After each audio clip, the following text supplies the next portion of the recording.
How much are your secrets worth to you? How important is it to protect them? If you're really thinking about this question, I'll bet that you're looking into your own past, your own memories. But if we were in France in the 18th century, you probably wouldn't just be looking at yourselves, but at a group you belong to, like your family, and how their actions affect your honor, your reputation. In my dissertation, I look at cultural shifts that took place in the 18th century.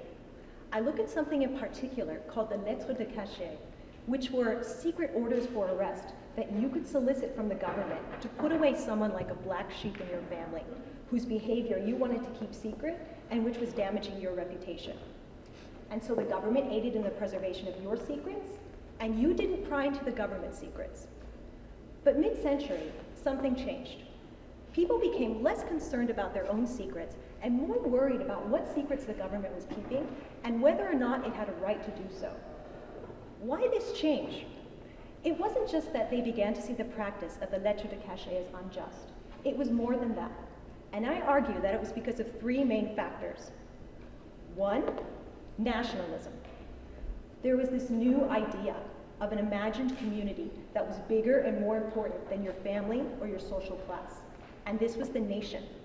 On top of that, there was the idea that the true patriot served his country first and foremost and had nothing to hide. Two, religion. There were several religious movements that erupted in the 18th century, and they emphasized a biblical language of light and darkness. Truth and goodness happened in the light, and evil in the shadows. Three, the role of women. Women actually exercised a lot of power and influence at this time, but it was an informal power. It was behind the scenes. More and more writers and thinkers, though, began to say that this was an illegitimate form of power, that women were secretly pulling the strings. Instead, they wanted an open forum where there was public discussion, but this was a masculine sphere. And so by the time of the French Revolution, transparency had become the new paradigm. Yes, it was an integral part of modernity, but its development was not inevitable. It was the result of a convergence of these factors. And during the revolution, they said, okay, the government is transparent, so is the citizen.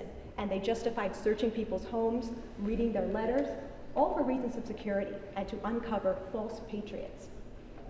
I think that today, this logic is not entirely alien to us.